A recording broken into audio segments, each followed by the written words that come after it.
Okay, good evening, everybody, and you're all very welcome to this, the final lecture of the 2026 Dante Public Lecture Series. And it's always good to end on a high note. And I'm delighted with today's guest because this is a return to Cork for Dr. Leyla Livraghi, who a number of years ago in 2022 won an IRC postdoctoral fellowship and came to Cork to pursue further studies. And as I will explain as I go through her academic biography, she has been to many places, but it was a particularly nice thing to have her here with us to be part of the kind of first Centre for Dante Studies in Ireland group, and it was a really fun time, and I'm really delighted that she has been able to come back over and deliver tonight's final lecture, and what a topic it is. So, Dr. Livraghi is currently Cultore della Materia in Italian Philology at the University of Pisa and is a member of our Centre for Dante Studies in Ireland. She has been a research fellow in Italian philology at the University of Pisa between 2022 and 2025, an Irish Research Council postdoctoral fellow, as I mentioned here, at UCC, and also postdoctoral fellow in the project Hypermedia Dante Network at the University of Pisa 2020 to 2021, and a collaborator on the Bibliografia Dantesca Internazionale with the Società Dantesca Italiana, and a postdoctoral fellow at the University of Freiburg. She obtained her PhD in Italian philology at the University of Pisa in 2018, having undertaken research periods also at the University of Cambridge, the University of Notre Dame, and this year, well, this academic year, between November and December, she also held a Sassoon Visiting Fellowship at the Bodleian Library at the University of Oxford. In addition to being a member of our group here, she serves on the board of the Laboratorio Intermediale Dantesco and is also a member of the Dante group for the Associazione degli Italianisti and the Centro Studi di Benvenuto da Imola. It's a very important thing, I think, and also the Società Dantesca Italiana. What about her research interests? Because there are many and they are varied and they are excellent. Her main focus, though, is on the transmission and the transformation of Latin culture and texts from the late Middle Ages to the Renaissance. Dante and the early modern commentators on the Commedia, particularly the Boccaccio, and we mentioned him just a moment ago, Benvenuto da Imola, medieval Italian lyric poetry, especially Cino da Pistoia, neoclassical art and literature, Ugo Foscolo, so she jumps a couple of centuries there, the classical legacy and manuscript tradition of Giovanni Pascoli's Poema Conviviale, and the application also of digital tools and resources in the humanities. But tonight, we're going to go back in time. And the title of Leyla's talk for us this evening is Per te, poeta fui, per te, cristiano, Dante, Statius, and the Authority of Virgil. So please join me in welcoming back Dr. Leyla Livraghi. Now, let's set this up for this.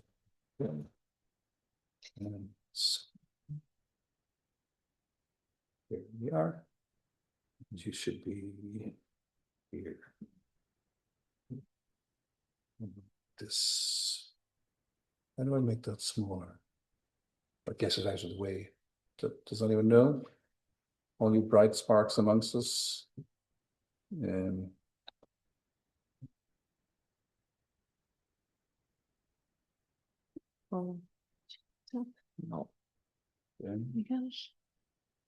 Because maybe it's here. Yeah, you go. We did it. Need that there again? Yes. Perfect.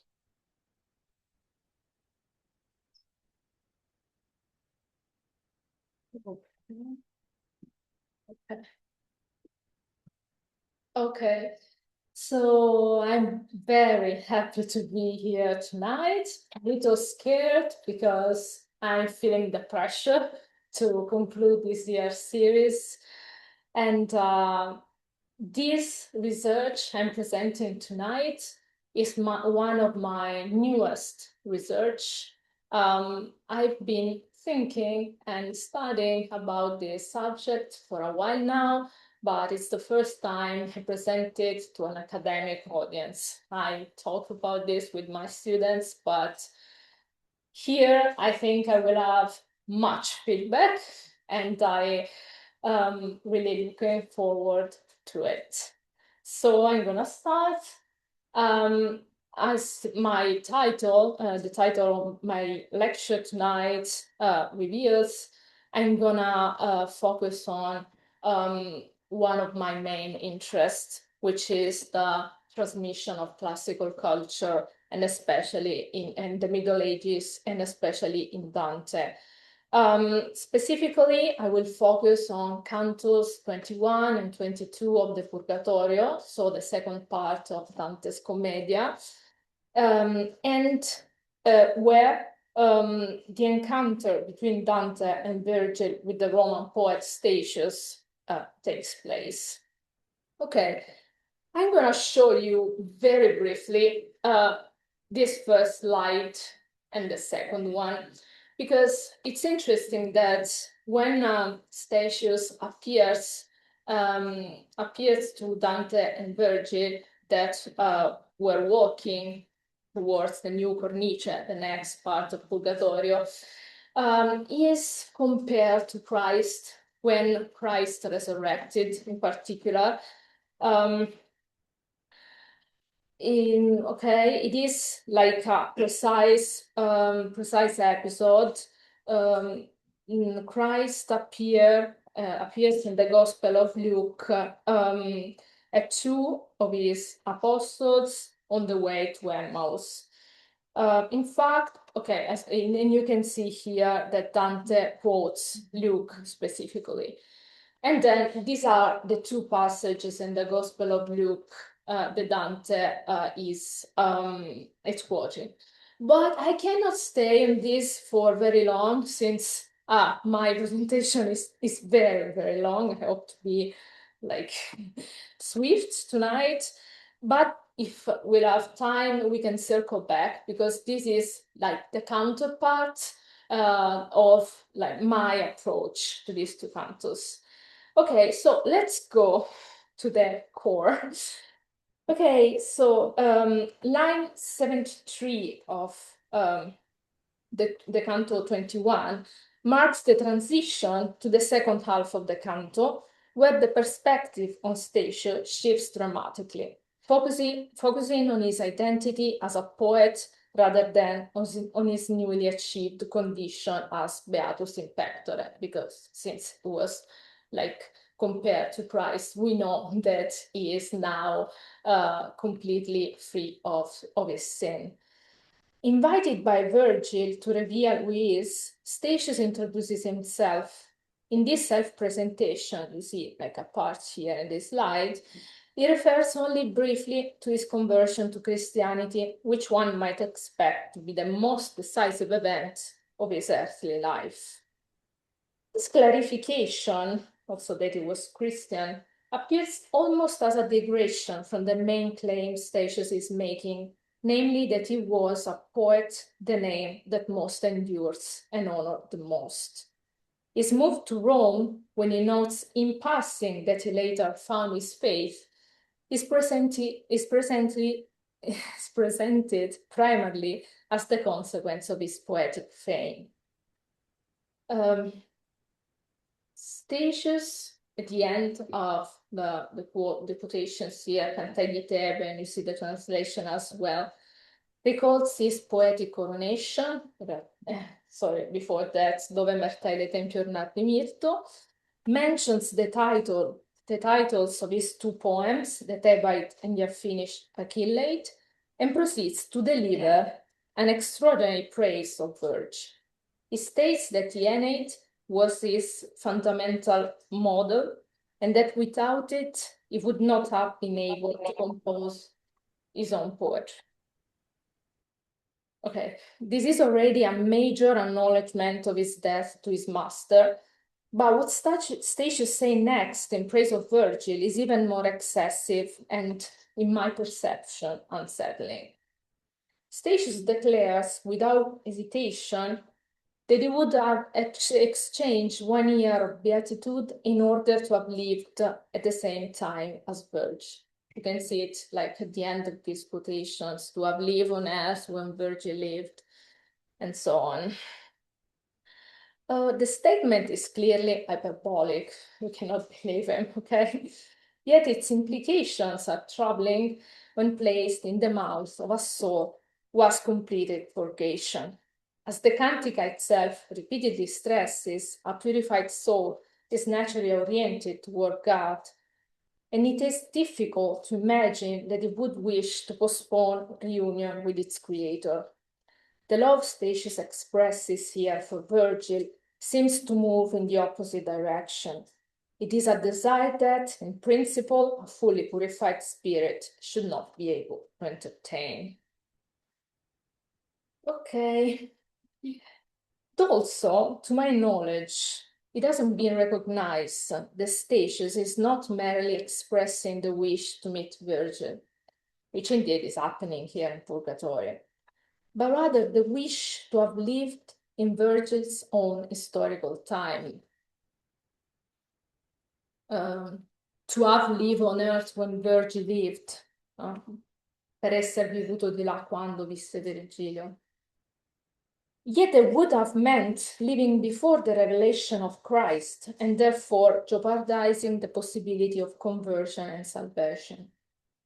Despite his purified condition, Statius presents as desirable a scenario that would have jeopardized his ultimate fulfillment in God. Okay, this is strange enough. So, what's the explanation or the possible explanation of this? According to me, the only possible explanation is that in this moment, Statius seems to regress to his earthly self, voicing the desires he might once have had before undergoing purification. He implicitly acknowledges this at the end of the canto. He admits that he had momentarily forgotten that the souls are incorporeal when he rushed to embrace Virgil out of overwhelming love for him. Not this one, we will be back. Okay, this is the passage I was referring to. The problem, the souls, like in Dante Commedia, can be corporeal, incorporeal. That's another problem. The problem here is that Statius recognizes that it is not himself, he is forgetting something. So I argue that is the poet Statius here, not the blessed soul or the purified soul. So these lapses, this one and the other one, like the wish to live when Virgil lived, can only, in my opinion, be explained if we assume that this part of the episode unfolds under a temporary suspension of ordinary spiritual logic. From this point in Canto 21 through line 114 of Canto 22, we indeed enter a distinctly meta-literary space where all the three characters, so Virgil, Statius, and Dante himself, align with their poetic selves. They're poets now, like for a little bit, and not the souls in the underworld or in purgatory, not a living man going in this this quest that God wants, but they're just poets.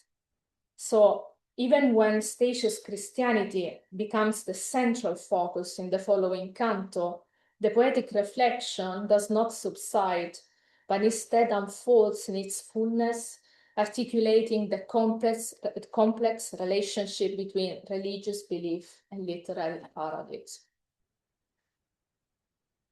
Okay, turning now to Canto 22, we have a brief narrative transition, and then we move directly into an extended dialogue between Virgil and Statius. Virgil asks Statius for clarification on 2 points concerning his presence in purgatory, and more specifically on the terrace of the Avaricius, where he and Dante have just encountered him. The first and more important concerns his conversion to Christianity, the second, the nature of his sin. Tonight, or for now, I will only address the first question because it is the most important for my presentation and for my interpretation of the two cantos. But we can go back to the prodigality, avarity thing later if we have time. So, but let's talk about the conversion of Statius to Christianity. There is no doubt that the second Virgilian passage, sorry, the first Virgilian passage, so the one about Christianity, Statius invokes, is subject to a transformative Christian interpretation. This is the well-known passage from the fourth eglogue, which foretells the birth of a child that will restore the golden age on earth. In Virgil's original context, it functioned as an encomiastic gesture addressed to the consul Asinius Pollio, or perhaps to Octavian himself, with the child understood as belonging to their lineage. Statius' reading aligns with a long-standing Christian exegetical tradition that interprets the passage as a prophecy of the coming of Christ. Here. So it's the quotation is at the end. So at the beginning, Virgil is asking Statius about his conversion, and then Statius explains that the fourth eglogue was important in this process. So secol si rinnova, torna giustizia primo tempum humano. This is like a literary quotation from the fourth eglogue. In announcing such a future, Virgil must have been inspired by the same prophetic spirit granted to the prophets of the Old Testament. Unlike them, however, who believed in Christ to come and were therefore released from limbo and admitted to heaven after Christ's resurrection, Virgil lacked faith in the true God, and this ultimately precluded him entry into paradise. This theme runs throughout the entire episode. In Canto 21, when Virgil addresses Statius for the first time, he explicitly recalls his own condition as a soul in limbo, contrasting it with that of the still unknown spirits, but whose presence in purgatory is itself a sign of salvation. So this is the passage I was referring to. The contrast between the two poets' ultimate fates becomes even more bittersweet in their later exchange about Statius' conversion to Christianity in Canto 22. Virgil expresses surprise at Statius' conversion, and Statius' explanation further sharpens the paradox. He portrays Virgil's poetry as a torchbearer carrying the flame behind his back, lighting the way for Statius, but unable to illuminate the path for himself. Here you can find what I'm referring to. Virgil addresses Statius with courtesy and composure, showing no sign of envy, yet the reader cannot miss the striking contrast between the pardoned poet who helped guide others towards salvation and the poet who, despite being marked by grave moral cowardice, about this later, was able to rely on Virgil's same words to embrace the true faith and ultimately attain eternal beatitude.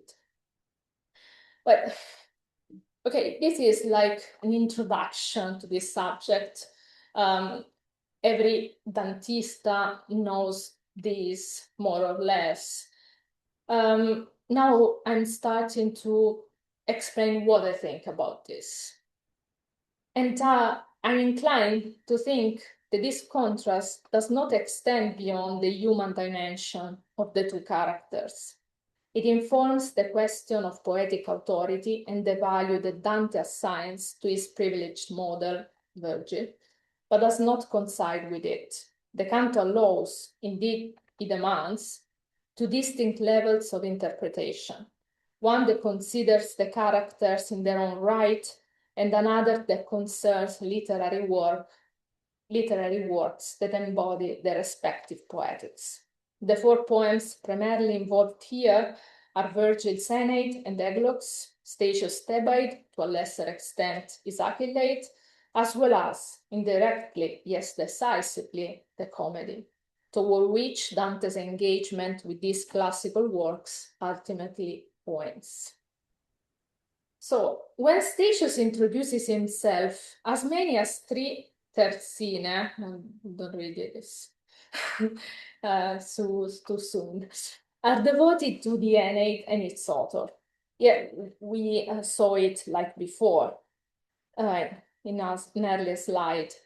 He attributes his poetic inspiration entirely to the Aeneid, which he calls divine.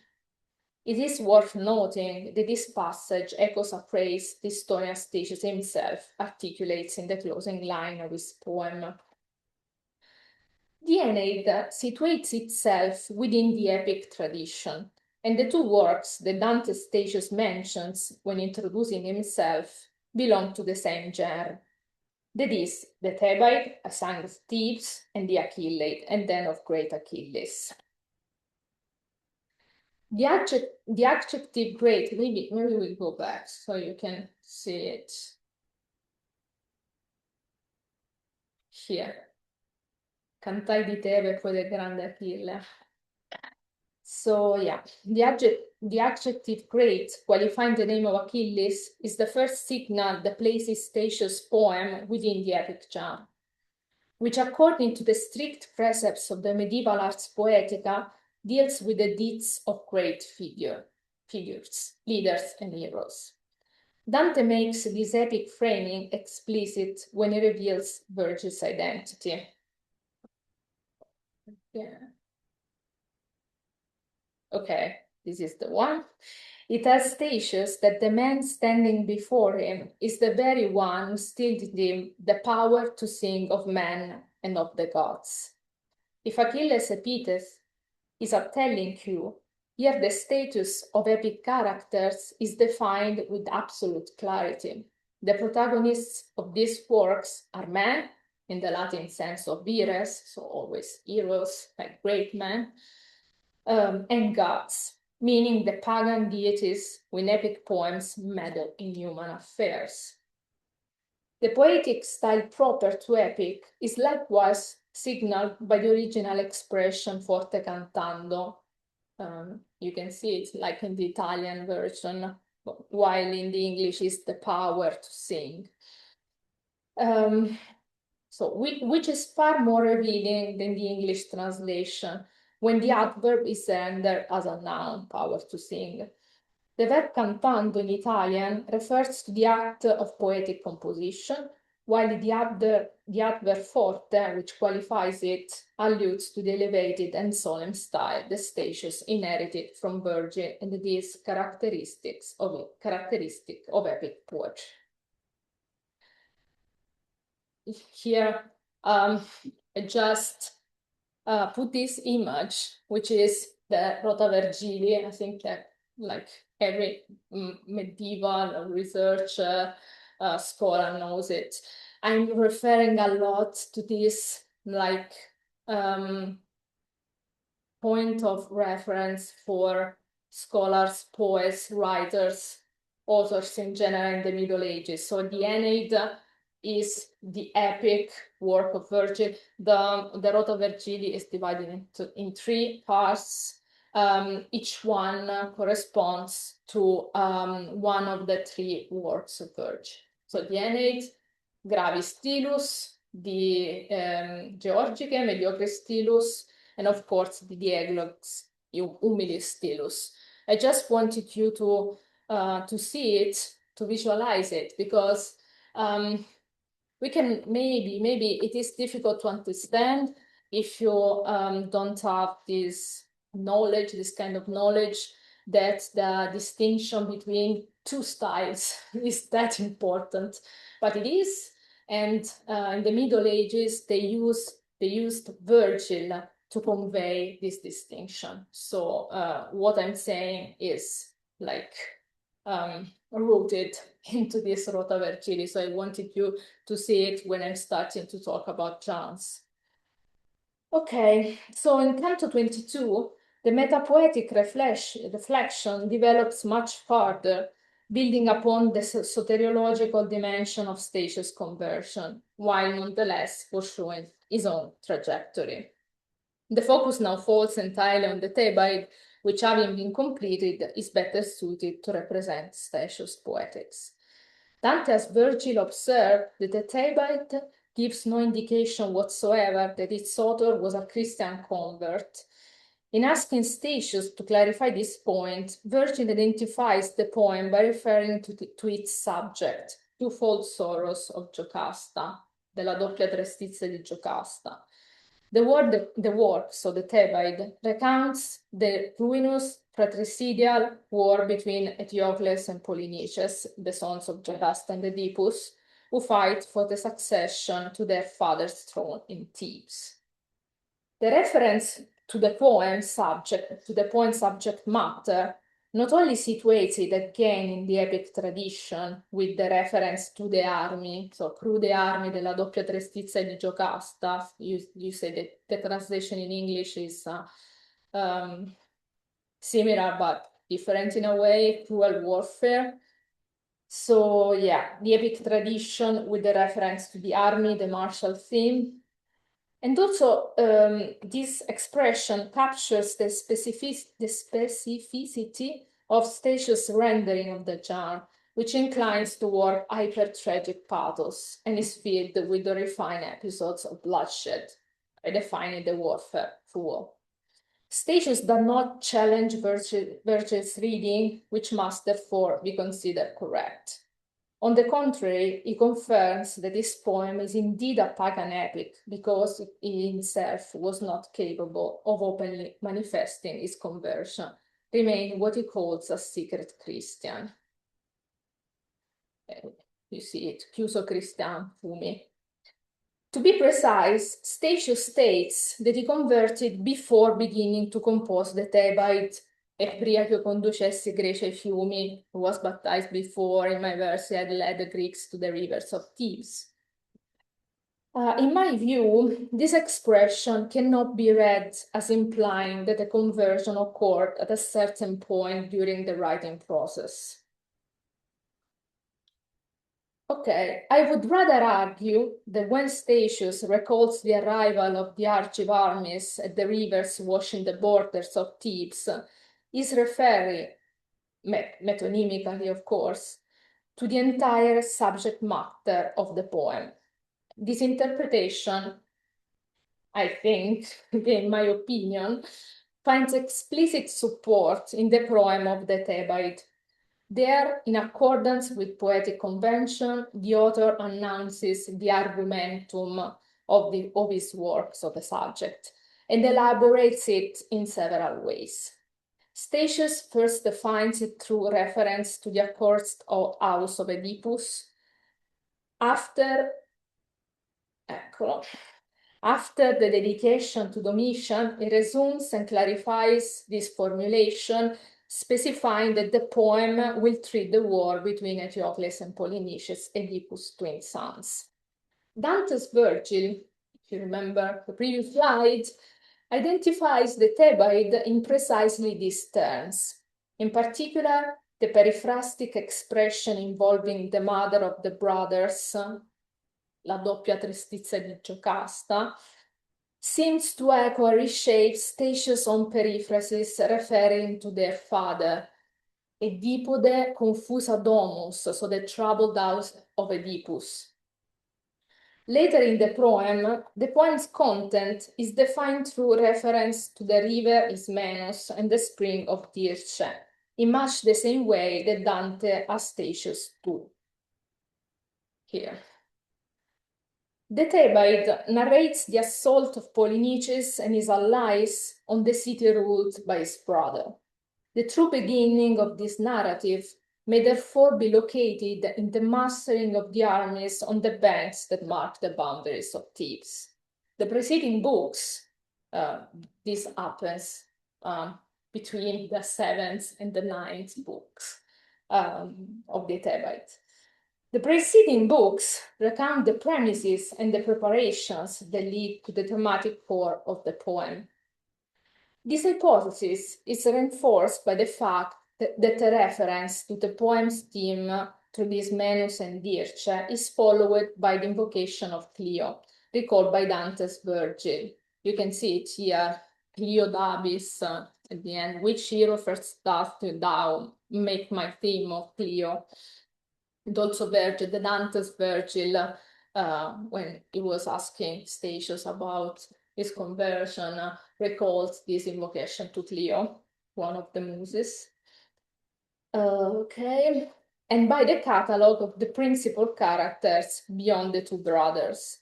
Some of these figures appear early in the Thebaid, but attain the full epic Aristeia when the central action unfolds in the assault on Thebes. Dante consigns several of these major heroes to hell following, so I have argued elsewhere, the very catalogue of heroes set forth in Statius' poem. In conclusion, Virgil addresses Statius with a periphrasis that identifies the Thebaid through a passage of its poem defining its subject. Statius responds in kind, alluding to another passage from the same poem which employs a different periphrasis. This exchange thus once again relies on markedly poetic indicators articulated in accordance with the convention of the epic genre, specifically its manner of constructing a poem and of formulating its argumentum. This reading demonstrates the extent to which in Canto 22 Statius continues to be consistently characterized as an epic and tragic poet. In Canto 21, if Canto 21 identifies Virgil with the Aeneid, Canto 22 instead associates him with his bucolic work, the Eglogs, composed in the Ambo style, and explicitly names him il cantor dei bucolici carmi. So I lost it. Sorry. Eccolo. You'll see. I'm gonna say something about this. So you can read here, said the singer of the Eglogs. In Italian, this is il cantor dei bucolici carmi. And the Eglogs, according to the Rota Vergili, for example, are written in the Ambo style, the lowest style. Dante deliberately embeds this designation in a rhetorical structure that compels the reader to register its interpretative weight. The expression occurs in a reporting clause that interrupts Virgil's speech to identify him as a speaker, and is strategically positioned between his reference to twofold sorrows of Jocasta and the invocation of the muse Clio, both of which typify the epic register of the Thebaid. The syntactic arrangement sharpens the contrast between the high and the humble styles and signals a deeper difference in thematic domain according to the medieval principle that form must correspond to subject. Okay, so I hope expressed this clearly enough. In Canto 22, the eglogs are mentioned, and this is the only time in the Commedia where Virgil is identified by his eglogs, so his work written in an Ambo style, while Statius is still an epic, tragic poet, the tragic being the highest style. Okay, so they're characterized by opposite styles, and this is very important for Dante, as I'm going to show in a minute.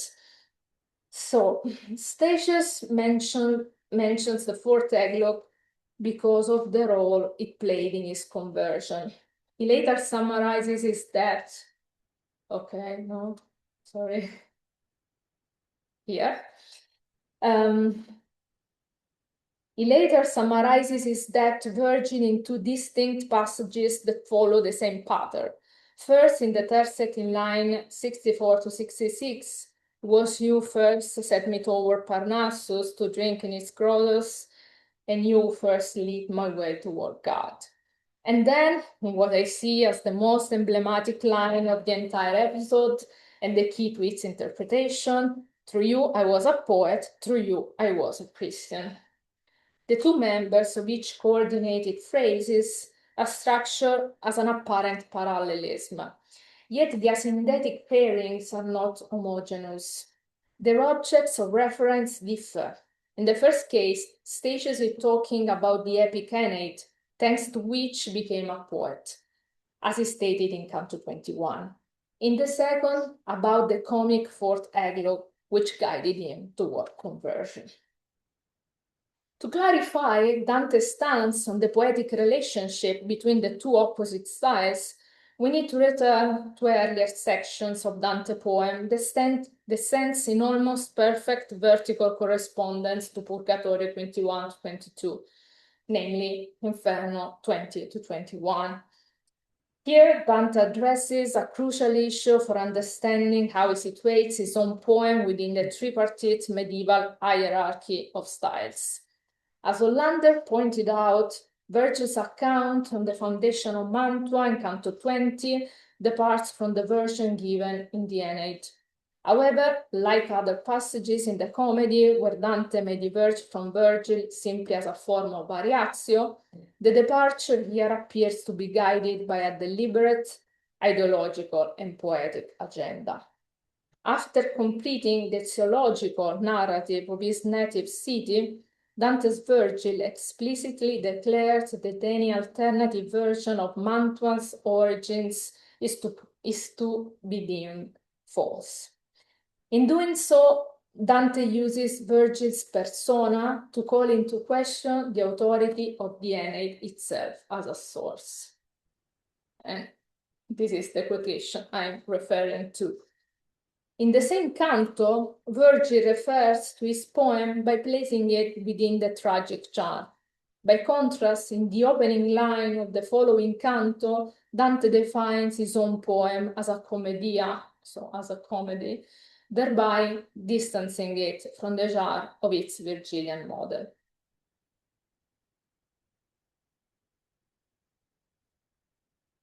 I didn't put like the quotation about the comedy because I mean it's generic, so it's not important to see it, but it defines that his poem commedia. In the other passage of the Inferno, this one is about the tragedia, Virgilian tragedia. So Virgil's work is a tragedy, Dante's work is a comedy. They're in opposition in Inferno 20. In the other passage of the Inferno, when Dante uses the term commedia, he associates it with the truthfulness of its narrative. It's in Inferno 16. So it's Dante is saying that he's swearing on the commedia that what he saw is truthful, is true. So again, the commedia here is associated with truthfulness, as I was saying. Okay, so if the commedia is the genre of truthfulness, true narrative, in Inferno 20 instead, tragedy acquires the opposite connotation, since Virgil's poem is identified by its genre precisely at the moment when it is shown to be not entirely reliable. This does not, I want to underline this, this does not mean that Dante's general attitude toward Virgil's poem is negative. He often treats Virgil and the Aeneid, in particular, as a trustworthy historical source. In Inferno 20 to 21, however, Dante sets up a pointed relationship between literary genre and truth value in order to engage with these models and ultimately to assert his ability to surpass them. In Canto 22 of Purgatory, Virgil comes to occupy the other side of the comic tragic polarity, now positioned opposite to Statius. Statius, as a crypto-Christian, does not transmit in detail the truth of faith he embraced after his conversion. The poem remains fully grounded in the themes and the modes of pagan epic, and indeed amplifies them. According to the principles Dante establishes in Inferno 16 and 20 to 22 to 20 to 21, lack of truth value aligns with the tragic charm in which Statius' poem is written. By contrast, the fourth eglogue conveys a true providential meaning, even though its author remains unaware of it. In this framework, in Dante's framework, the adoption of comic charm in Virgil's eglogue is structurally tied to its truth content and vice versa. As a result, the relationship among the three figures of Dante, Virgil, and Statius becomes more complex and layered. A line connects them that follows a chronological order. It begins with a pagan Virgil, continues with Statius as a crypto-Christian, and culminates with Dante as an openly Christian poet. On the meta-literary level, the line splits in two, since both Statius and Dante refer primarily and directly to Virgil. Statius is in debt to him both spiritually and poetically, per te poeta fui, per te cristiano, as an epic poet to the Aeneid and as a Christian to the eglogue. Dante's debt is different, but likewise double. He looks to the Aeneid as a foundational poetic model and finds in the fourth eglogue an example of truth-bearing comic poetry. Dante draws on Statius too, but always with Virgil as his privileged and primary model. From this perspective, the claim that Dante seeks to surpass Virgil in this episode remains valid, but should be reconsidered and reframed under a different criterion. The surpassing occurs on grounds that extend beyond the Christian correction of pagan epic. Through the mechanism I described, Dante suggests that the contest is not played out on the ideological level alone, but also and decisively, I think, on the representational and rhetorical level.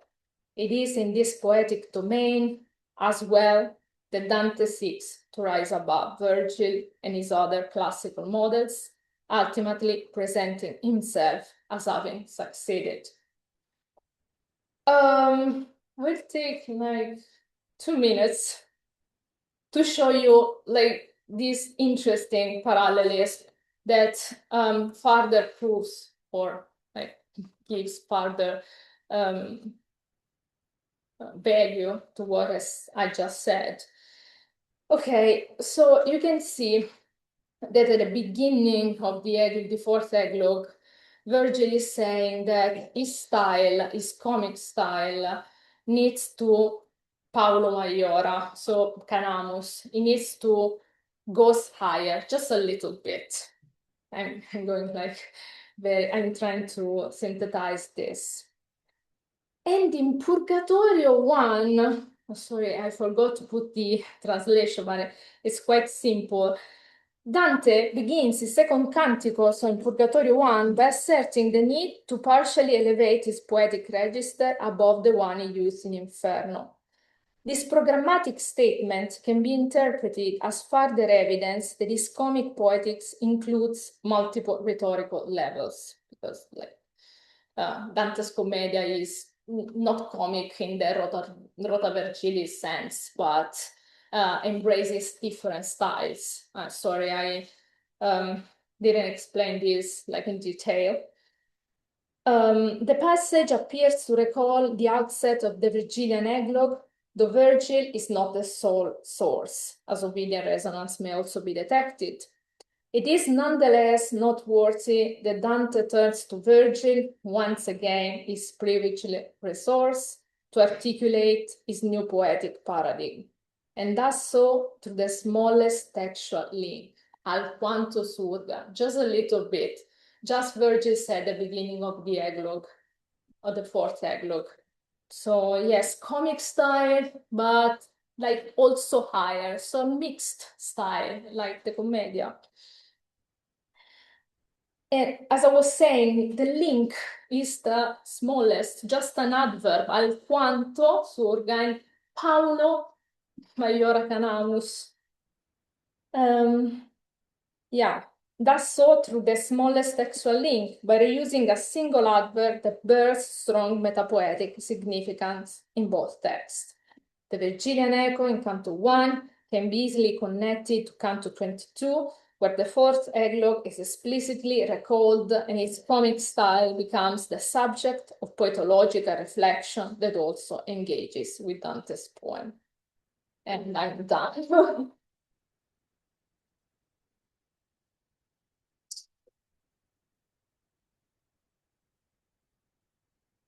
Wonderful. Thank you, Leyla. And you were perfect with time, so well done We with try that. to be.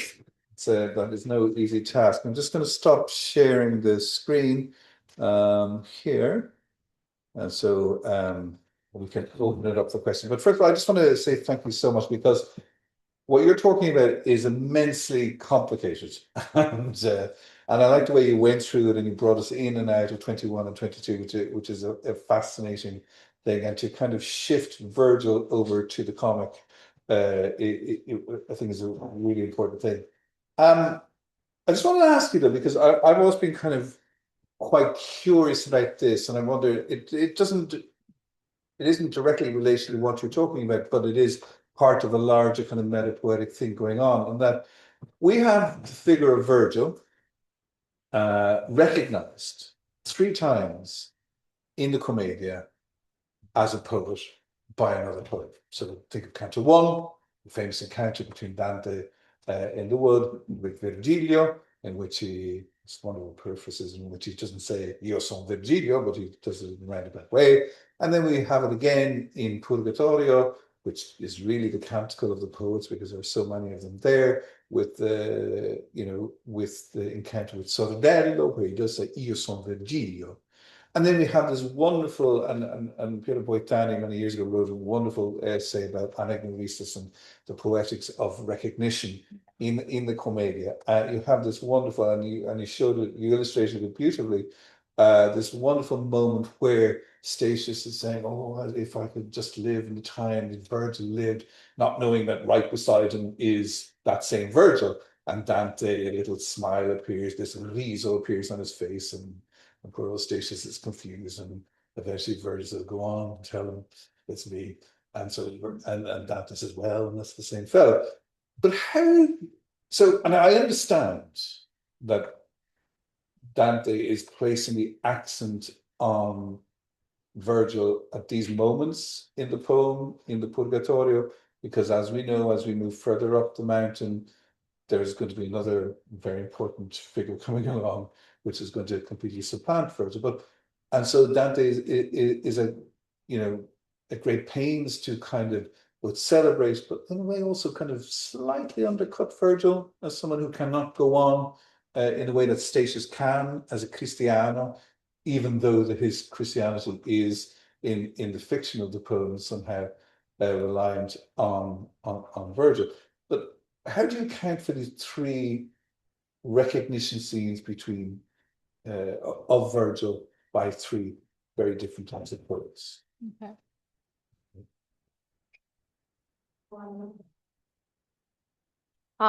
It's a complex question, but I just want to say something about the narrative level, because as you know, and in my talk was clear as well, I think that Virgil is surpassed by Dante for sure. He affirms it quietly openly, but also that he does more than is acknowledged in the realm of poetics, narrative features, representative features, and in this case of the 3 admixiones, so the 3 recognition of Virgil by poets, I think it's important that the last one was retarded, was postponed, because the recognition of Christ in the Gospel of Luke is postponed as well. So there is a narrative thread that Dante is so good at putting something out, and then use the same like feature after some verses, some lines, or even like a canto, for example, so we can recognize all this textual development of the narration, of the representation. So yeah, Virgil here doesn't want to be recognized. First of all, Christ wants it. Also, Statius is not immediately recognized, of course. He has to introduce himself. It's quite common. That is quite common. But, you know, I will focus on this. You know, Statius is a figura Christi, is compared to Christ, and this is very important because later on he's a poet. And then he becomes again the blessed soul, where in Purgatory 25, when he talks about, you know, the souls and the birth of man, and when the souls enters the man. But then the comparison is so important to define the character of Statius, but then becomes important to later to the complex narration that Dante describes, builds. So, okay, this third recognition is different from the other two, and I think that we must think about that. This is my not opinion, but my what I saw in the episode. I'm still working on this, on the like general idea that Dante wants to convey in this episode, but yeah, I will focus on that more. Okay, thank you very much. Now, questions from the room or questions online? If you have a question online, please put up your hand. Are there any questions in the room? I'm looking over in this particular direction, and if there is, come up here and ask the question. Elisa, Mono. It's just because we need the microphone for the question. Sorry, up here. Oh, okay. Thank you very much for your lecture. Yeah, I was reflecting upon you mentioned the idea of a possibility of reading vertically the cantos of Inferno and Purgatory, Purgatorio. I was impressed by this concept, this notion, how the notion of tragedy is discussed in Inferno 20, as it's like, Virgil, we know, the importance of the Aeneid as a model for Dante's poetry, but it's like tragic style is in a sort of question.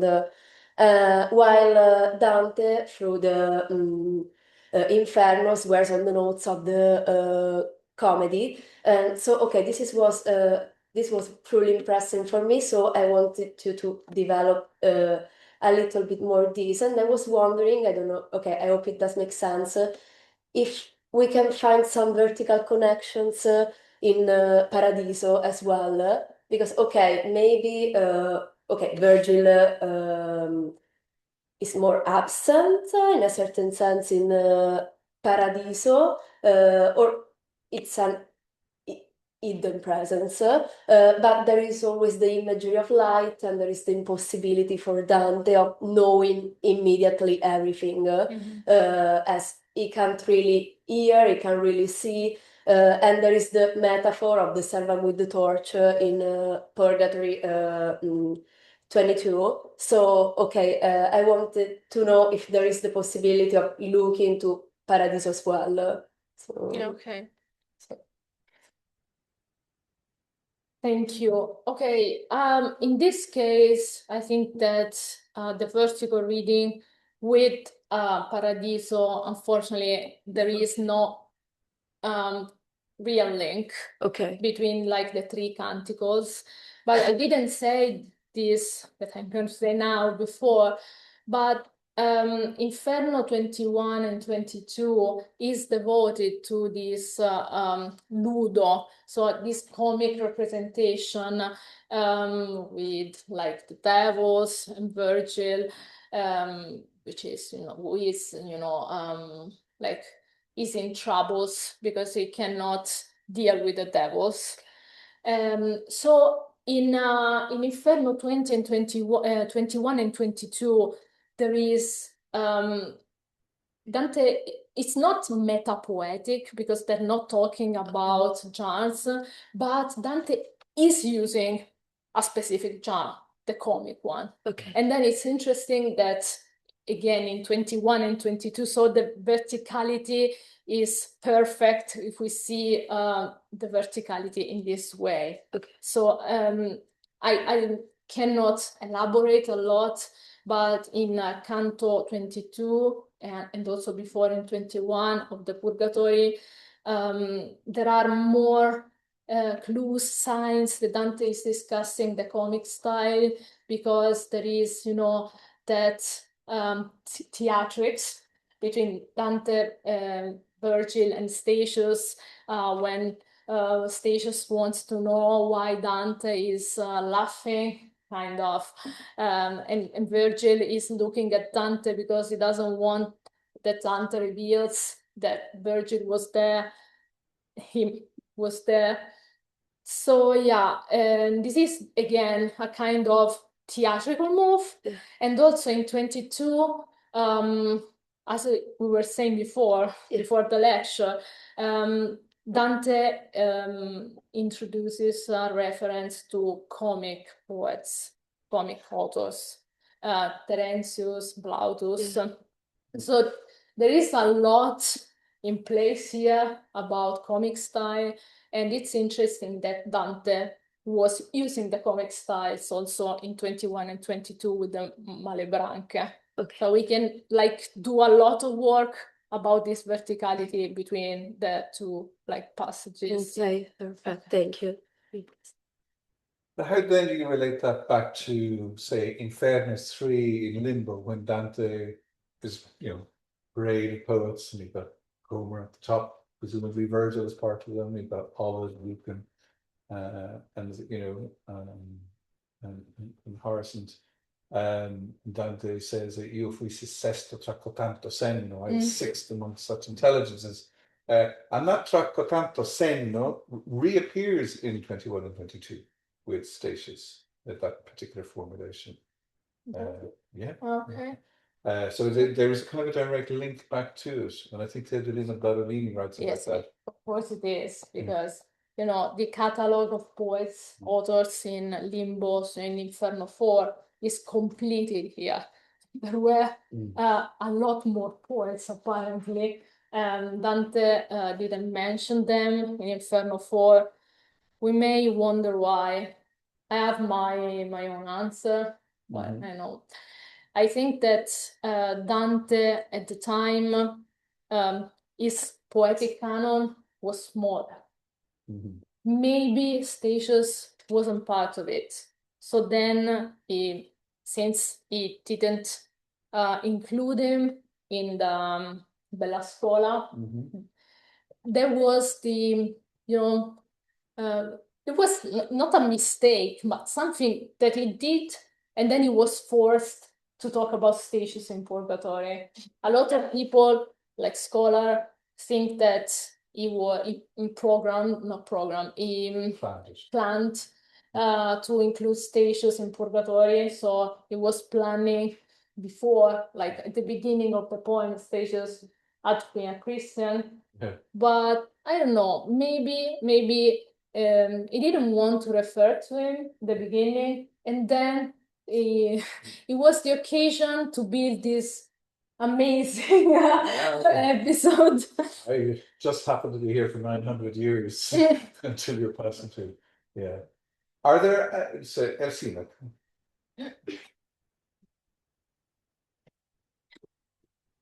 Thank you so much, Leyla. I was wondering if so you talked about the tragedy as a style that is not entirely reliable, well, in this case, well, the Aeneid, because there is this passage about Mantua, and it's actually a bit of a self-correction in a way, right? Like Virgil is retreating on topics that he treated before.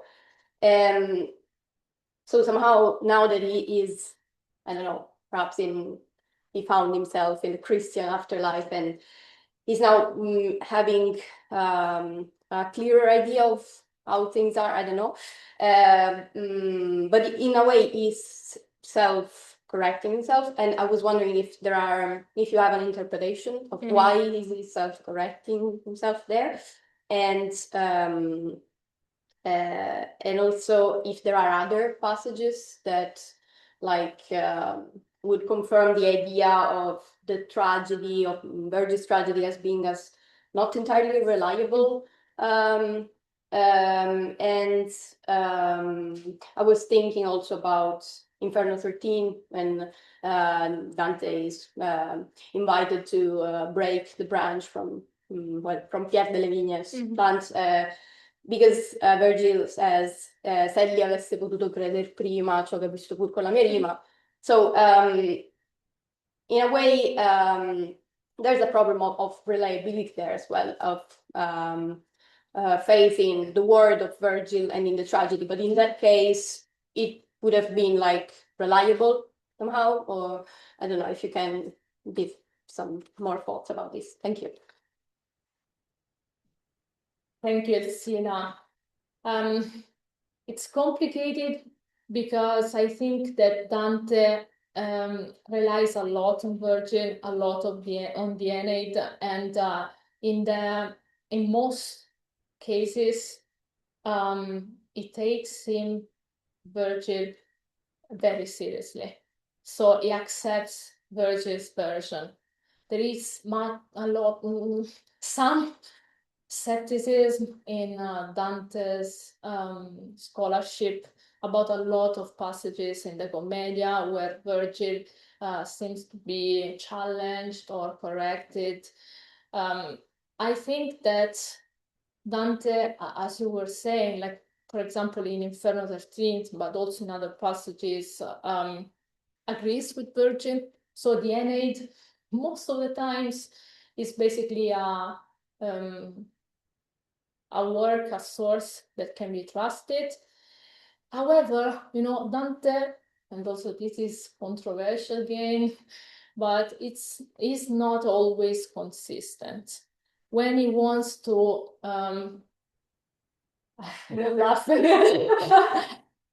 in this, in Canto 22, we have the most striking example of this. But when he wants to underline some points, in this case, he wanted, in Inferno 2021, he really wanted to underline the originality of the comedy. In that case, he is open to challenge Virgil. In many other cases, he does not, because, in the Middle Ages, that classical poems can be trusted sometimes, and some other times not, so they have to be corrected by allegorical readings. And I think Dante does the same. He loves Virgil, is not so prone to correct Virgil, but he can do it if you have to define his own poetics and to underline that the comedy, wants to go beyond the classics as well. And not just, I was saying that this is not just the Christianity surpassing the paganism, but it's also Dante that is convinced he can make a better poem. So also poetically, narratively, representatively. They're poets. If he is not better in writing a poem better than Virgil, what's the point of writing a poem? He could have written in prose. I think that's a really good point to kind of finish up there on. I think it's these two cantos that you're really focusing on, 21 and 22. There is a wonderful terzina in Canto 22 when Dante is following behind Statius and Virgil. And it says, Egli Divan dinanzi e io sto letto, and I by myself, diretto behind them, ad ascoltare i loro sermoni, to listen to their teachings, che a poetar mi davano intelletto. Their talk of poetry filled my mind. And it is a wonderful example of kind of a poetic apprenticeship, Dante following behind the two classical authors who he is going to surpass to the completion of the poem. Now, I just thought I'd bring it up because I love that scene. But before we finish up this evening, I just want to wrap things up for the series as a whole this year.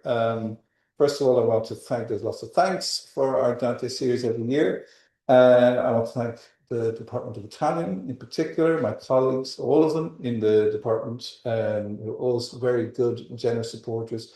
They come every week, and all of the postgrads and postdocs in the department who are very, very active, and some of them work on very wildly different things to the Dante group, but nevertheless, they come along and they show their support. So I am very, very grateful. And also to the School of Languages, Literatures and Cultures. We work within a very dynamic school where there's a lot of sharing and great fertility of exchange, and it's great to be part of it. I want to thank CASILAC in particular. CASILAC is the Centre of Advanced Studies in Languages and Cultures for their generous support. I also want to thank the Society for Italian Studies as well, again, for their support. Mostly I want to thank the various members of the CDSI, the Centre for Dante Studies in Ireland. They're a really great bunch of people.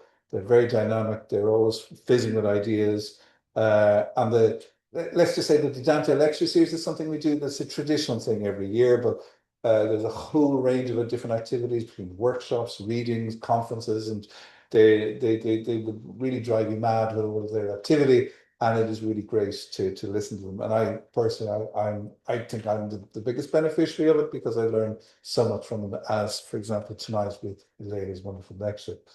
I want to thank Chiara Valcelli for doing the poster. Every year we decide what colors are we going for, and these posters have to meet the Abby and Ellie mark of approval. That's my daughters. They're going, no, we don't like this, and no, we don't. So this year we thought we'd go for this kind of I don't know what effect, nocturnal effect, but it was a beautiful poster, and thank you to Chiara. I especially want to thank Leyla Livraghi, who behind the scenes always makes sure that everything is running seamlessly with all of our guests, in booking various things, and it really is. It just takes away so much of the hassle, and she does it. I don't know how she does, but thank you, Leyla. I really do appreciate it. 5 weeks ago, we started off with Harry Saber talking about psychedelics and Dante. Then we had Paolo Rigo, then Dennis Looney, and last week we had Sam Sloth, and then tonight with Leyla. So it's really been a great series, very diverse range of topics and lectures and styles, and it really has been excellent. You know, this is our 16th year doing this, and I'm looking at some faces, not looking at anyone in particular, people who have been coming to our lecture series. And as I've mentioned before, on many occasions, we did take a bit of a hit, obviously, during COVID, but slowly building this audience back up here at home and online. So I want to thank everybody who comes physically to these lectures. I know it's not easy to come on a January evening, on a February evening, but as I promised at the beginning of the series, spring is here, kind of, or will be soon. It's a great way to get through the winter, I think. So thank you. And especially I want to thank also our online audience who, again, tune in from various parts of the world, and it really is great to see everybody. And we recognize your support. And obviously we record these lectures for posterity because I do think they are a very special thing. So thank you to everybody, but please join me in thanking Leyla in particular this evening, because that was a very, very intricate, dense lecture on a very, very complex topic. And I think she handled it wonderfully, and her timing was impeccable, and her delivery was brilliant. So thank you, Leyla. Well done. Thank you. Thank you all. And we'll see you next year.